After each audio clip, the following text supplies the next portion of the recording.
मध्य प्रदेश में विकास की गति को रफ्तार देने के लिए केंद्रीय आम बजट आने के बाद अब प्रदेश सरकार ने राज्य के बजट बनाने की तैयारियां तेज कर दी है। यही कारण है कि इसको लेकर प्रदेश के मुखिया सीएम शिवराज न सिर्फ एक्शन में नजर आ रहे हैं, बल्कि इसको लेकर सीएम शिवराज ने कैबिनेट मंत्रियों के साथ ही साथ सभी विभागों के अधिकारियों के साथ एक हाई लेवल मीटिंग की। इस मीटिंग में सीएम शिवराज ने 3 से 11 जनवरी के दौरान आयोजित विभागीय समीक्षा के निर्देश के क्रियान्वयन के फीडबैक लेने के साथ ही केंद्रीय बजट से एमपी को मिले 64,000 करोड़ रुपए के बेहतर उपयोग की रणनीति तैयार की। इसके अलावा सीएम शिवराज ने बीजेपी विधायकों से भी इसको लेकर चर्चा की और बजट को लेकर उनके सुझाव मांगे। मुख्यमंत्री जी का कहना है कि इस बार हम बजट बहुत प्रामाणिक और सटीक बनाएंगे और अपेक्षाओं के अनुरूप जो होगा उसी के हिसाब से सही प्रकार से हर विधानसभा क्षेत्र में काम होते हैं, आवश्यकताएं होती हैं, जैसे लोगों की आवश्यकताओं की दृष्टि से हम अपने अपने सुझाव देंगे सबको। माननीय मुख्यमंत्री जी लगातार विभाग की समीक्षा करते हैं। सामूहिक रूप से सभी विभागों की समीक्षा की है। पूरी सरकार की योजनाएं और सब विषयों को लेकर मुख्यमंत्री ने समीक्षा की। किसी एक विषय पर नहीं हुई है, सभी विषय पर चर्चा हुई है, विभागवार चर्चा हुई है। सरकार की बजट की तैयारी और एमपी को आत्मनिर्भर बनाने के लिए बजट के जरिए विकास को पंख लगाने की कवायद पर कांग्रेस सवाल खड़े करते हुए नजर आ रही है। कांग्रेस की माने तो सरकार ने अभी तक प्रदेश के विकास पर ध्यान नहीं दिया और अब इन्हें विकास की याद आ रही है। यही कारण है कि आत्मनिर्भर एमपी का शिगुफा देने के साथ ही सरकार को ऐसी बैठकें करना पड़ रही है। लेकिन इससे अब कुछ होने वाला नहीं है। भारतीय जनता पार्टी की सरकार चाहे वो दिल्ली की हो या अन्य राज्यों की हो, सिर्फ मार्केटिंग के आधार पर ही वो जीवित हैं। धरातल पर तो कुछ विकास कार्य दिखाई नहीं दे रहे हैं सिवाय भ्रष्टाचार के। और अब बजट की मार्केटिंग करेंगे, यानी वो खर्चा किसका होगा? आम जनता की मदद से पैसा जाएगा। यदि सरकार ने बजट उनके अनुसार बहुत बेहतरीन प्रस्तुत किया है तो उसकी मार्केटिंग की जरूरत क्या है? गौरतलब है कि केंद्रीय बजट में एमपी को केन बेतवा लिंक परियोजना के लिए 1400 करोड़ रुपए के साथ ही पिछले बजट में केंद्रीय करों में राज्य की हिस्सेदारी 52,000 करोड़ से अतिरिक्त 12,000 करोड़ देकर 64,000 करोड़ करने से सरकार उत्साहित है। यही कारण है कि इस राशि के जरिए आत्मनिर्भर एमपी का विकास के संकल्प को साकार कर सीएम शिवराज विकास के मंत्र के जरिए जनता का आशीर्वाद के साथ समाधिस्थ होना चाहते हैं। लेकिन शिव मंत्र का क्या जवाब कांग्रेस ढूंढती है, ये देखना बेहद दिलचस्प होने वाला है। Bureau report, IND 24।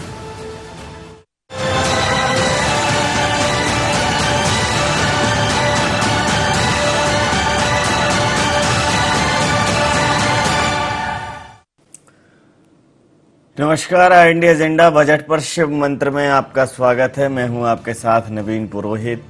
केंद्रीय बजट आने के बाद मध्य प्रदेश में अमूमन ऐसा कभी नहीं हुआ है कि बजट के पहले विधायकों से चर्चा की गई हो, मंत्रियों से चर्चा की गई हो, लेकिन मुख्यमंत्री शिवराज सिंह चौहान 1-to-1 चर्चा कर रहे हैं। केन बेतवा परियोजना का प्रावधान केंद्रीय बजट में इससे खासे उत्साहित हैं और बुंदेलखंड में एक बड़ी उपलब्धि मानकर चल रहे हैं, कह रहे हैं इससे बुंदेलखंड का जो विकास का स्वप्न है वो साकार होगा।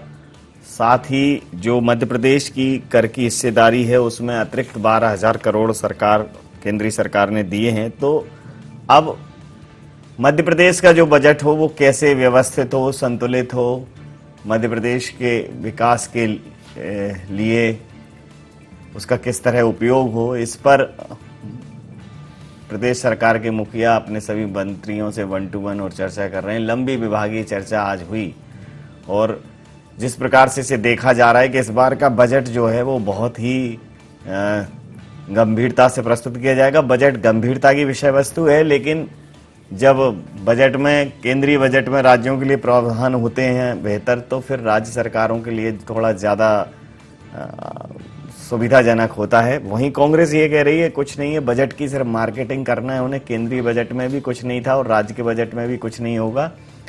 बजट सिर्फ और सिर्फ एक शिगुफा है, खोखला बजट था जिसमें आम आदमी के लिए कुछ नहीं था। तो बजट पर शिव मंत्र क्या रहेगा, इसी मुद्दे पर करेंगे चर्चा। हमारे साथ चर्चा में शामिल हैं आनंद जाट जी, राष्ट्रीय प्रवक्ता हैं युवा कांग्रेस के, पंकज चतुर्वेदी साहब, प्रवक्ता मध्य प्रदेश भारतीय जनता पार्टी के हमारे साथ हैं, सुरेश शर्मा जी, वरिष्ठ पत्रकार हमारे साथ हैं। आप समस्त महानुभावों का बहुत बहुत स्वागत है। आप बजट को लेकर आनंद जी जिस प्रकार से ये कह रहे हैं कि बजट मतलब सरकार के पास कोई विजन मिशन है नहीं, सिर्फ जो है बंदर बांट करना है, खाना पूर्ति करना है, ऐसा क्यों कह रहे हैं? देखिए, पहली बात तो ये है कि अभी सोशल मीडिया पर एक मैसेज बहुत धूम धड़ाके से चल रहा है। उस मैसेज से मैं अपनी बात शुरू करूंगा। मैसेज ये है कि भाई मोदी जी कह रहे हैं कि बजट अच्छा है, पिछड़ों के लिए है, किसानों के लिए, गरीबों के लिए, तो मान लो, नहीं तो सरकार इस बात पर 2000 करोड़ खर्च कर देगी इसकी पब्लिसिटी करने पर कि बजट अच्छा है। तो अगर ये अच्छा होता तो कोई इसे मान क्यों नहीं रहा है, पहला सवाल। दूसरा मेरा एक बहुत महत्वपूर्ण सवाल है जिस पर जो एक समझ होनी चाहिए बजट पर, उससे जुड़ा हुआ सवाल यह है कि 39.4 लाख करोड़ का बजट है और 22 लाख करोड़ रुपए इसमें राजस्व से आने हैं। तो शेष जो 17.4 लाख करोड़ रुपए हैं वो कहां से आएंगे, ये एक इंपॉर्टेंट सवाल है। और क्या वो ओपन मार्केट से लिए जाएंगे, बैंकों से लिए जाएंगे क्या? इसीलिए बैंकों में जो हमारी जो जमा राशि है उसको जमा करने की जो सीमा है वो 5 लाख कर दी गई है कानून बनाकर। क्या बैंक डूबने वाले हैं? इस तरह का एक पहला ये मेरा एक सवाल है। दूसरा ये है कि इस बजट में ना तो गांव के लिए कुछ है, ना गरीबों के लिए है, ना युवाओं के लिए है, ना किसानों के लिए है, ना महिलाओं के लिए है। और हर बात केवल मीडिया कह रहा है कि सबसे छोटा बजट भाषण दिया है। बजट भाषण नहीं है, वास्तव में ये किस प्रकार से अडानी अंबानी जैसे बड़े उद्योगपतियों को फायदा पहुंचाकर, क्योंकि मध्यम वर्ग को केवल सपने ही मिले हैं इस बजट से, कोई राहत नहीं है। क्या फायदा पहुंचा है इससे? कारपोरेट टैक्स सीधे 18% से घटाकर 15% कर दिया गया है। अपने आप को, और पूरे चैनल जो चला रहे हैं वो भी अपने आप को अपडेट कर लें जी। कल 12 बजे तक हमने भी इस क्या बोलना चाहिए, इसको घुड़दौड़ बोलें या क्या बोलें, ये अंधी रेस का फॉलो किया। लेकिन 12 बजे जब मैंने ड्राफ्ट पढ़ा तो वो कोऑपरेटिव टैक्स है जिसको 15%, जिसको 18% से 15% किया गया। हमारी सूचना का स्रोत मीडिया ही है। नहीं, मैं जब मीडिया इस बार नहीं, मीडिया जो बाकी मीडिया ने गलत चलाया। कॉर्पोरेट आज का भास्कर पढ़ लीजिए, आज का कोई और पेपर पढ़ लीजिए, सिर्फ कॉर्पोरेट टैक्स में कोई छेड़खानी नहीं की गई। और जो 12% की दर थी जिसको 7% लाए हैं, वो लाए हैं कि अगर किसी भी कोऑपरेटिव सोसाइटी का जो मुनाफा है वो 1 से 10 करोड़ के बीच है तो उसमें 12% जो वो अतिरिक्त अधिवार लगाते तो वो यहाँ सीधे तौर पर मध्यम वर्ग की, मैं एक पल के लिए आपकी बात मान लेता हूं, चूंकि मैंने पढ़ा नहीं है तो मैं पढ़ने के बाद ही इस पर टिप्पणी कर पाऊंगा। लेकिन फिर भी मैं अगली बात जो कहना चाहता हूं, ये इसी साल 2021 मतलब मैं पहला व्यक्ति हूं सर जिसने इसको इस स्क्रीन को करेक्ट किया, क्योंकि जब ये पढ़ रहे थे तब मैंने वेबसाइट में वो डाउनलोड किया और वो पढ़ा कि सर फिलहाल के लिए मैं आपकी बात मान रहा हूं। मैं भी तो यही कह रहा हूं कि फिलहाल के लिए मान लेता हूं।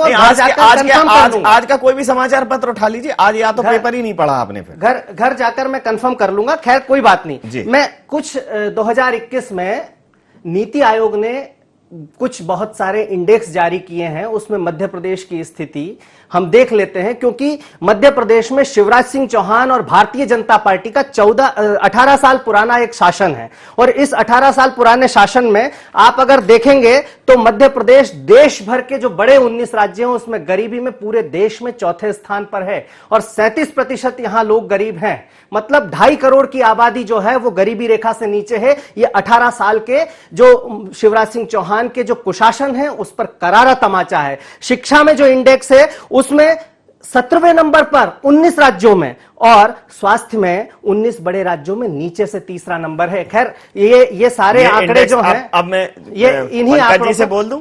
जी पंकज जी, कल मैं इस बात को लेके हैरान था, इसलिए मैं तो आम दर्शकों से अपील करूंगा कि भाई जिस विषय की बात हो, एक बार क्या है, हर विभाग भी अपनी सूचनाएं देता है।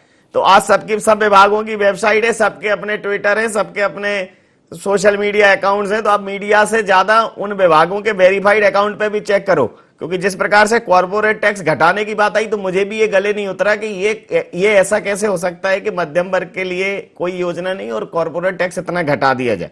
फिर जब देखा तो वो कोऑपरेटिव था, रात होते होते वो कोऑपरेटिव हो गया और सुबह होते होते कंप्लीट कोऑपरेटिव हो गया। और कोऑपरेट तो गांव गरीब आम आदमी की बात होती है। खैर, मैं आपके पास आऊंगा सर कि ये जो इंडेक्स बता रहे हैं, उन्होंने बोला है कि ये 19वां स्थान है शिक्षा में और गरीबी में चौथे स्थान पर हैं। ये निश्चित रूप से चिंता का विषय है और बजट तो खोखला बताया है, क्या कहें? लेकिन नवीन जी, आज हम बात कर रहे हैं मध्य प्रदेश के बजट को लेकर जी, और राष्ट्रीय बजट पर कांग्रेस की कैसी तैयारी है वो अभी समझ में आया कि पन्ना भरकर हमारे कांग्रेस के मित्र, पता नहीं जो भी कुछ लिखकर लाए, लिखकर पढ़ रहे थे वो, पर कांग्रेस को कॉरपोरेट और कोऑपरेट मतलब सहकारिता में और कॉरपोरेट में अंतर नहीं पता। और कांग्रेस जानकारी के लिए सिर्फ मीडिया पर निर्भर है। यदि मीडिया गलत जानकारी यदि प्रस्तुत करते जैसे इस विषय में हुई तो कांग्रेस के पीछे भाग लेती है। कांग्रेस की अनुसंधान, शोध और रिसर्च का स्तर है और बहुत बड़े बड़े दावे किए जाते हैं कि दिल्ली से एक विशेषज्ञ आए हैं, पूरी कांग्रेस की मीडिया को उन्होंने क्या क्या किया वो सबके सामने है। और कैसी दुर्दशा कांग्रेस के लोगों की होती है वो यहाँ सामने। वो तो आप जैसा शोधी पत्रकार नहीं होता, कोई और चैनल होता तो ये चिल्लाते रहते कि अंबानी अडानी को बजट बना दिया, कॉर्पोरेट टैक्स कम कर दिया। खैर, ये कांग्रेस की समझ है, कांग्रेस जाने। मैं एक इंडिकेटर सिर्फ देना चाहता हूं कि अभी एक रिसेंट रिपोर्ट आई है गवर्नमेंट की जिसमें बेरोजगारी का जिक्र किया है और बेरोजगारी को लेकर कांग्रेस के पेट में बहुत दर्द होता है, बहुत हायतुआ मचाती, जबकि 60-65 साल इनका शासन रहा और देश में बहुत सारी व्याधियों की जो जड़ है वो कांग्रेस पार्टी की रीति नीति और कांग्रेस पार्टी के नेता रहे हैं। वो रिपोर्ट कहती है कि राजस्थान में हर 2 में से 1 बेरोजगार और मध्य प्रदेश में हर 9 में से 1 बेरोजगार। जी, तो भाई साहब कहां ज्यादा बेरोजगार, परसों सुबह अखबार में छपी, मैंने पढ़ी। नवीन जी, कहां ज्यादा बेरोजगारी है? यदि और ये कौन सा 39 लाख करोड़ का क्या आंकड़ा दे रहे थे, मैं समझ नहीं पाया। मध्य प्रदेश का इस बार का जो बजट है वो लगभग 9.5 लाख हजार करोड़ का बजट होगा, जो हमारी जीडीपी हम जिसको कहते हैं, पिछले बार से लगभग 4.7% अधिक होगी। और मध्य प्रदेश में मुख्यमंत्री जी भारतीय जनता पार्टी की सरकार, संगठन के लोग जनता से भी संवाद संपर्क कर रहे हैं। आज वित्त मंत्री जी, प्रधानमंत्री जी के कार्यक्रम में जहां भारतीय जनता पार्टी कार्यकर्ता मौजूद थे और वहां उन्होंने कहा कि हम जनता से भी संपर्क कर रहे हैं। कांग्रेस के लोग कह रहे हैं कि मुख्यमंत्री जी हमको नहीं बुला रहे। अरे mygovernment.gov पे आप आवेदन दे सकते हो, चिट्ठी लिखो, सार्वजनिक करो। और आपने कहा मुख्यमंत्री जी को टैग करके डाल दीजिए ना बजट के सुझाव, सीधे मिल जाएंगे उनको, उनके पेज पर डाल दीजिए, मुख्य सचिव को देकर आ जाइए लिखकर। पर ये लोग नवीन जी ना तो अभ्यास करते हैं, ना प्रयास करते हैं, ना वास्तविकता इनको पता है। सिर्फ एक ही काम करना है कि कांग्रेस पार्टी का एकमात्र पूरा राष्ट्रीय स्तर पर लक्ष्य है भारतीय जनता पार्टी सरकार की आलोचना करो। और इसीलिए 2003 से मध्य प्रदेश में 18-19 वाले जो वर्ष बता रहे थे ये, वो इनकी स्थिति इनके सामने। देश में देख लीजिए क्या स्थिति बनी है। देश का ऐसा पहला बजट नवीन जी आया है कि जहां अगले 25 वर्ष की योजना है और डिजिटल भारत की बात की जा रही है। प्रधानमंत्री जी ने कहा कि हम ऐसा चाहते हैं कि जब हमारे 100 वर्ष पूरे आजादी के 2047 में, तो भारत वैसा बने जैसा भारतीय चाहते हैं, विश्व गुरु। और बिना डिजिटल क्रांति के संभव नहीं है। खेती किसानी के लिए गंगा नदी के किनारे 5-5 किलोमीटर दोनों तटों पर लगभग 2500 किलोमीटर का क्षेत्र है गंगा नदी का पूरे भारत में, गंगोत्री से लेकर अंतिम जहां तक मिलती है समुद्र में मिलने तक। और वहां दोनों ओर 5-5 किलोमीटर पर जैविक खेती की बात की जा रही है, ड्रोन के जरिए खेती की बात की जा रही है कि जहां ड्रोन के जरिए खेती का कीटनाशक का छिड़काव भी होगा, छोटी छोटी फसलों का ट्रांसपोर्टेशन भी होगा, इंफ्रास्ट्रक्चर मजबूत किया रहा। भारतमाला परियोजना किसकी? सागरमाला परियोजना किस सरकार की? नदी जोड़ो अभियान किसका? अब पर्वतमाला परियोजना है। यदि सड़कें मजबूत होंगी तो जो परिवहन का समय लगता है वो समय कम होगा। ई नेशनल एग्रीकल्चर मार्केट तैयार किया जा रहा है। एमएसपी के लिए 2.37 लाख करोड़ रुपए का प्रावधान है। किसान सम्मान निधि का प्रावधान है। और ये सबसे बड़ी बात यह कि 100 वर्ष का ऐसा समय नवीन जी जब देश पर, दुनिया पर आपदा थी, उस आपदा के समय में यदि भारत की इकोनॉमी 9% के आसपास हो, 8.5 और 9% के आसपास हो, विश्व की इकोनॉमी 4.5%, चाइना की इकोनॉमी 4.5%, अमेरिका की इकोनॉमी 5% और भारत की इकोनॉमी 8.5-9% के आसपास हो, तो फिर कांग्रेस को मुझे लगता है कि अपनी बौद्धिकता पर एक बार विमर्श जरूर करना चाहिए, चिंतन मंथन करना चाहिए। जी। कि आरोप लगाना उचित है, हम स्वीकार करते हैं, और ना नवीन जी कभी हमने कांग्रेस से अपेक्षा करी है, क्योंकि ये लोकतांत्रिक परंपरा है ही नहीं।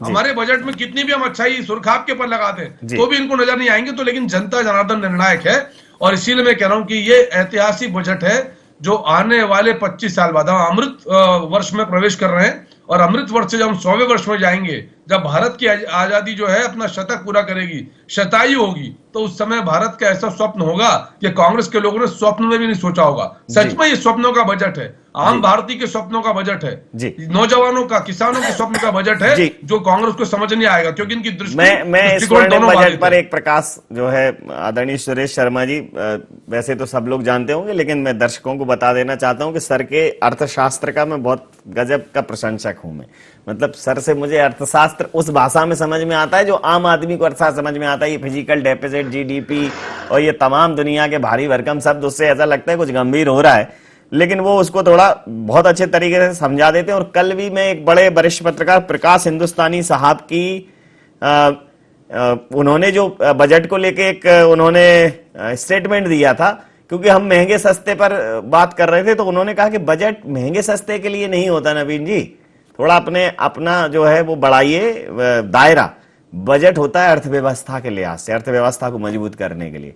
तो बजट को लेके हमारे में क्या होता है, फोन का चार्जर सस्ता हुआ, टेलीफोन महंगा हुआ, ये सस्ता हुआ, वो महंगा हुआ, ये काम है, ये टैक्सेशन से सस्ता महंगा होता है। बजट जो है वो एक बड़ा विषय वस्तु है। तो बड़ी अच्छी बात कही थी उन्होंने, इसलिए मैंने फिर से उद्धृत कर दिया, और आज सर फिर कुछ बहुत अच्छी बात कहेंगे। सर आपको बहुत बहुत धन्यवाद नवीन जी। ये बात सही है कि बजट जो है वो बहुत गंभीर विषय होता है, और जो है जब चर्चा करने के लिए हम लोग बैठते हैं तो शायद हमारे ध्यान में ये नहीं रहता कि 1 लाख रुपया जो है वो बैंक यदि गड़बड़ करता है तो रिकवरी करने के लिए 1 लाख की समय सीमा थी, जो राशि की सीमा थी, और जो आजादी से अभी तक चलती रही है। लेकिन मोदी सरकार ने उसको बढ़ा के 5 लाख कर दिया कि यदि कोई कोऑपरेटिव बैंक से लगाकर नेशनलाइज बैंक यदि गड़बड़ करता है तो गड़बड़ की स्थिति में आता है, उसके घाटा हो जाता है, तो बंद होने की स्थिति में आएगा, तो पूंजी जो है आपके डिपॉजिट में कम से कम 5 लाख तो मिलेंगे ही। तो ये ऐसी बात है जिसको अलग एंगल से समझने की जरूरत है। इसका तात्पर्य ये तो नहीं हो सकता कि बैंक डूब रहे हैं। अभी जो बजट है पिछले 3-4 बार से जिसको समझिए, वो ये पहले बजट बनते थे कल्पनाओं के आधार पर, और अभी जो बजट बन रहे हैं वो फैक्ट्स के आधार पर बन रहे हैं। यानी कि 1 फरवरी को केंद्र सरकार का बजट आता है, उस बजट में राज्य की सरकारों को क्या फंडिंग अलॉट हुई है उसके बारे में तय हो जाता है, डिसबर्समेंट किस किस विभाग के माध्यम से करती है, ये जो है बजट बनाने की सबसे सुविधाजनक स्थिति बन जाती है। और ये बजट जो आएगा ये वास्तविक है, इसमें ये व्यवस्था नहीं करना कि बाकी का पैसा कहां से लाएंगे, तो राजस्व के अलावा फिर कहां से लाएंगे, क्योंकि केवल राजस्व ही प्राप्ति जो है आपके बजट की राशि की आहर्ताओं को पूरी करने के लिए होता है, ऐसा नहीं है। अन्य साधन भी होते हैं, जैसे कि हम सब यहाँ देख रहे हैं अच्छे से। तो मध्य प्रदेश बजट आने हमारी चर्चा वो है, मध्य प्रदेश के बजट में जो केंद्र सरकार से मिलने वाली राशि है वो तय हो गई है। शिवराज सिंह चौहान ने एक अच्छी पहल की है कि बजट जो है वो दमदार लोग जो है अपने अपने क्षेत्रों के लिए लेके चले जाते थे, कि पर भारी भरकम मिनिस्टर आ गया, भारी भरकम जो है विधायक आ गया, और उन्होंने अपने क्षेत्र के लिए जो है बजट का आवंटन करा लिया। ये ऐसा मोटे तौर पर होता रहा है। मैं कम से कम 32 बरस हो गए मुझे ये सब देखते देखते, लेकिन पहली बार मैंने ये महसूस किया है कि मुख्यमंत्री ने स्वयं विधायकों को बुलाया है कि आपके विधानसभा क्षेत्र के लिए क्या काम कराना है उसकी आप हमें लिस्ट दीजिए, ताकि उसमें से अधिक को बजट में शामिल करके उनके एग्जीक्यूशन को कराया जा सके। बहुत सरल तरीका है और बजट बनाने का तरीका है। मैं आपकी इस बात से सहमत हूं कि बजट जो है वो भाव को घटाने बढ़ाने के लिए नहीं है, वो एक बेसमेंट देता है। ये समझ मेरी नहीं थी सर, ये समझ मेरी नहीं थी, ये प्रकाश हिंदुस्तानी साहब ने कहा था, ये समझ मेरी मैं वही कह रहा हूं। मैं नहीं आपकी बात मैं कही नहीं रहा सर, आप तो मैं सर आम आदमी का एंकर हूं, मैं आम आदमी का एंकर हूं, जिसकी समझ जो जिज्ञासु रहता है, आप जैसे लोग उसकी जिज्ञासा शांत कर देते। मैं आम आदमी का एंकर हूं। मैं आपको इसके लिए साधुवाद देता हूं, क्योंकि पत्रकारिता जनोन्मुखी नहीं रही, और आप और कुछ लोग ऐसे हैं जो जनोन्मुखी बातें करते हैं, तो मुझे इस पर गर्व होता है और आप पर मुझे गर्व है। मैं इस बात को सार्वजनिक रूप से आपके पीछे से भी कहता हूं। मैं ये कहना चाह रहा हूं कि जो बजट इस समय है या बजट आने वाले हैं, उनके अंदर आलोचना करने की बजाय उनकी नीतियां और उनके लिए किए गए प्रावधान को देखने की आवश्यकता रहती है। हमने कल जो है पूरे बजट के प्रावधानों को देखा। उन प्रावधानों में बहुत कुछ ऐसा है जिनसे हमें आने, अब कई बार ये कहते हैं कि साहब 25 साल का सपना दिखाया जाता है। जब तक आप सपना नहीं देखेंगे तो 25 साल बाद कौन सी मंजिल पर खड़ा होना है ये आपको कैसे मालूम चलेगा, और उसके लिए किस प्रकार के संसाधनों को जुटाना पड़ेगा, इसकी जो है आपके पास समझ कहां से आएगी। तो ये सारी चीजें, मैंने कल भी एक उदाहरण दिया था एक चैनल में बात करते हुए कि प्रधानमंत्री जी जब नेहरू जी थे तब उन्होंने 5 वर्षीय योजनाएं चलाई थी, क्योंकि 5 वर्ष का प्रावधान करते थे, उसके लिए फंडिंग की व्यवस्था करते थे, तब जाके देश का विकास हुआ है। तो ये मान लेना कि कोई भी विकास नहीं करता, ये मुझे नहीं लगता कि इस प्रकार की धारणाएं ला करके कि अब जैसे मैं के जी को सुन रहा था तो वो ये कह रहे थे कि कोई विकास ही नहीं हुआ। ऐसा बिल्कुल नहीं कहना चाहिए। मैं दूसरे राउंड में फिर आता हूं आपके पास, आपकी बात को इनको छोड़ते हुए कि एक शब्द होता है जब हम कहते हैं कि एक अल्पकालिक योजना है, एक तात्कालिक है, एक अल्पकालिक है और एक दीर्घकालिक है, और दीर्घकालिक को हम दूरदर्शिता से भी जोड़ते हैं। तो कई बार आपने मतलब कांग्रेस ये भी कहती है दूरदर्शी सरकार है, दूरदर्शिता नहीं है। दूरदर्शी बात करते हैं तो आप उसे कपोल कल्पना बोलते हैं। बजट के प्रावधानों पे अगर कोई समस्या है तो बजट के प्रावधानों पे, बजट की नीतियों पे उसका अध्ययन करके मुझे लगता है कि बजट एक ऐसा विषय है कि बड़ा गंभीर है। मतलब उसका अगर आवंटन विभागों के अनुसार हो रहा है, बहुत क्रिस्टल क्लियर हो रहा है तो ठीक हो रहा है। तो कांग्रेस को बजट का विरोध अगर करना है आनंद जी, तो बजट को पूरा समझ के और एक एक चीज समझाना पड़ेगा कि देखिए हमने पहले शिक्षा में ये दिया था, इन्होंने ये दिया, स्वास्थ्य में हमने ये किया था, इन्होंने ये किया। कोऑपरेटिव सेक्टर को, हालांकि कल केवल एक ही टीवी चैनल ने कोऑपरेटिव सेक्टर छुआ कि कोऑपरेटिव को इतना इस बार बढ़ावा मिला है, क्योंकि फिर उन्होंने उसमें भी ये एंगल ढूंढा कि क्योंकि उसमें अब कोऑपरेटिव विभाग बना दिया है और उसके जो मंत्री हैं वो अमित शाह जी हैं। तो कोऑपरेटिव बेसिकली देखा जाए तो सहकारिता जो है वो कांग्रेस का सपना था। अब अच्छा है तो कोई भी देख सकता है। आधार आपके सरकार में आया, मोदी जी को समझ में आया, प्रैक्टिकली समझा तो उसको बढ़ावा दिया। तो मुझे लगता है कि अच्छी चीजें अगर आती हैं तो फिर अपना लेनी चाहिए। नहीं, बात अच्छे और बुरे की नहीं है। देखिए, जहां जिस विजन की बात कर रहे हैं, मैं जो आप लोग कह रहे हैं कि सस्ता और महंगा से बात नहीं है भाई। इस समय आपने और हमने सबने देखा कि पूरे पिछला जो 2 साल है, उस 2 साल में कोरोना महामारी के कारण पूरी व्यवस्थाएं अस्त व्यस्त हो गई, और इस बात को प्रधानमंत्री ने भी जिक्र किया कि दुनिया अब इस तरह से नहीं रहेगी आने वाले समय में। ये आप लोगों ने भी सुना होगा। तो मुझे लगता है कि जैसे इनकम टैक्स पर राहत की मांग हो रही थी, मध्यम वर्ग जो है वो लंबे समय से, नौकरी पेशा वर्ग भी चाह रहा था, तो उसमें कहीं कोई सुधार नहीं है। और जैसे प्रचार करके और वैक्सीन के लिए थैंक यू मोदी जी कहा गया, वैसे ही कल वित्त मंत्री ने भी कह दिया कि thank you Modi ji, thank you tax payers ji. तो ये थैंक यू सर्विस जो है उसमें केवल सपने दिखाना और थैंक यू सर्विस से काम चल जाएगा, ऐसा बिल्कुल नहीं है। दूसरा, रही बात जो पेट्रोल और डीजल पर, एथेनॉल रहित जो पेट्रोल डीजल है उस पर जो ड्यूटी बढ़ाई है, उससे मुझे नहीं लगता कि महंगाई पर कंट्रोल करने के लिए वो किया गया है। तो अगर इन सब चीजों को भी आप बड़े ब्रॉड प्रोस्पेक्टस में देखने की बात कहेंगे तो मुझे लगता है कि थोड़ा सा विचार करने की बात है। मैंने सस्ते और महंगे पर बात की। दूसरा मध्य प्रदेश के बारे में हम चर्चा कर रहे हैं। पत्रकार हैं, उन्होंने कल जब ये बोला कि हम जनरली बजट को क्या है चीजें सस्ती करने से, नहीं, मैं आपकी बात नहीं कर रहा हूं, मैं बता रहा हूं ना, मुझे तो इतनी समझ ही नहीं थी। मैं तो बता रहा हूं कि भाई ये तो बिल्कुल सही है, अभी राज्य सरकार वेट घटा देगी, बहुत चीजें घट जाएंगी, इससे बजट में कोई फर्क नहीं पड़ने वाला। बजट एक अलग विषय वस्तु है। टैक्सेशन के लिए तो जीएसटी काउंसिल है, राज्य की सरकारों के पास ये अधिकार है। सर, इनकम टैक्स जो है वो प्रत्यक्ष कर होता है और जीएसटी जो है वो इनडायरेक्ट टैक्सेस के लिए है, वो एक अलग विषय है।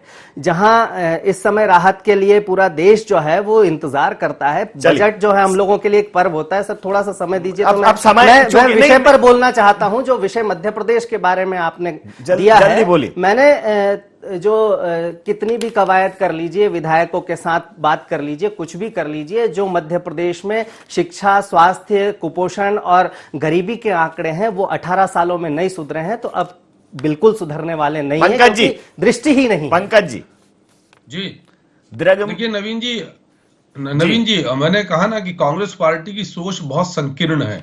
ये बजट को प्रकाश हिंदुस्तानी जी के शब्दों में महंगाई, टैक्स उसी से देखते हैं। ये नहीं देखते कि आने वाले 25 वर्षों में भारत का स्वरूप कैसा होगा। कोरोना की भयंकर आर्थिक मंदी के बाद अर्थव्यवस्था नीचे जाने के बाद अब अर्थव्यवस्था ऊपर आई है, तो भी कोई नया कर नहीं लगाया गया केंद्र की सरकार के द्वारा। इससे बड़ी राहत और क्या चाहिए। यदि सरकार इस समय कह सकती थी ना नवीन जी कि कोरोना की स्थिति है, दुनिया में त्राही त्राही मची, अर्थव्यवस्था नीचे है, कर लगाएंगे, और लोग शर्त स्वीकार भी कर लेते। 164 करोड़ लोगों को निःशुल्क वैक्सीन पूरे देश में, भारत की 75% वयस्क आबादी निःशुल्क डबल डोज लगा चुकी है, 96% आबादी सिंगल डोज लगा चुकी है, 80 करोड़ लोगों को 20 माह तक लगातार निःशुल्क खाद्यान्न का वितरण पूरे देश में, कांग्रेस की सरकार हो, बीजेपी की सरकार हो, कोई राज्य हो, कोई हमने चिन्हित किया क्या? 133 करोड़ लोग भारत के भारतीय जनता पार्टी सरकार का दायित्व है, उनके विकास की बात कर रहे हैं। जो योजनाएं विकास की बनेंगी, जो जैविक खेती की बात की जा रही है, सीमा पर जो किसान को समृद्ध करने की बात की रही है, गांव समृद्धि की बात की जा रही है, आत्मनिर्भर भारत की बात की जा रही है, तो भारत आत्मनिर्भर होगा। कांग्रेस जरूर जो है वो आत्म आलोचना और आत्म विश्लेषण करे, भाजपा की आलोचना करे, क्योंकि हम भारत को आत्मनिर्भर बनाना चाहते हैं। अंतिम प्रतिक्रिया के साथ सुरेश सर, बहुत संचित प्रतिक्रिया के साथ चर्चा समाप्त करें। बहुत माफी चाहूंगा सर, अब समय नहीं है सर। सुरेश जी, विजन के साथ डेवलपमेंट की योजनाएं बनाना, और जहां तक मुझे आज तक समझ में आया है कि 2014 से पहले विदेशों में पढ़े लिखे अर्थशास्त्रियों की मंशा के अनुसार बजट बनाना हमारी प्रथा थी, जिसको बदला गया है। भारतीय अर्थशास्त्रियों के द्वारा इस संबंध में दी गई योजनाओं के अनुरूप बजट बन रहे हैं। ये पहला अवसर है कि विदेशी अर्थशास्त्री जो, यानी कि जिसमें मनमोहन सिंह जी भी हैं, अमृत सेन भी हैं, रघुराम राजन भी हैं, इन लोगों ने आलोचना करना बंद कर दी। इससे पहले ही आलोचना इसलिए करते थे क्योंकि विदेशों के लिए जो है हमारी यहाँ अर्थव्यवस्था तैयार की जाती थी। 2014 के बाद भारतीय अर्थव्यवस्था तैयार हो रही है। यदि हम 100 साल की आजादी में भारतीय अर्थव्यवस्था के साथ पहुंच गए तो निश्चित रूप से हम महाशक्ति होंगे, इस बात में किसी को संशय नहीं होना चाहिए। जी, बहुत बहुत माफी के साथ मैं ये चर्चा यहाँ समाप्त करूंगा। आप समस्त महानुभावों का बहुत बहुत धन्यवाद, बहुत बहुत आभार। तो मध्य प्रदेश का बजट जो है, पहली बार ऐसा हो रहा है कि विभाग के मंत्रियों से, विभाग के अधिकारियों से, विधायकों से, जनप्रतिनिधियों से 1 to 1 चर्चा कर रहे हैं, ताकि बजट का allocation as per requirement, as per need, जरूरत के हिसाब से, आवश्यकता अनुसार किया जा सके। ये एक बहुत ही बेहतर व्यवस्था है और मध्य प्रदेश को केंद्र सरकार से बजट में एक अच्छी भागीदारी मिली है। निश्चित रूप से मध्य प्रदेश का बजट मध्य प्रदेश के विकास में और गति प्रदान करेगा, लेकिन कांग्रेस कह रही है कि इनका बजट जो है वो कपोल कल्पना है, इनका बजट खोखला है, इनका बजट खाली सपने दिखाने वाला है। इसका हकीकत से, आम जनता से, गांव गरीब किसान से, बेरोजगारी, महंगाई से कोई वास्ता नहीं है। और वहीं भारतीय जनता पार्टी कह रही है कि ये भारतीय अर्थव्यवस्था का योग है और भारतीय अर्थव्यवस्था का बजट है। तो आगे आने वाले दिनों में ये साबित हो जाएगा कि ये बजट लोगों का बजट बिगाड़ने वाला है या लोगों का बजट बनाने वाला है। इंडिया एजेंडा में नहीं, आप बने रहिए IND 24 के साथ और देखते रहिए IND 24। नमस्कार।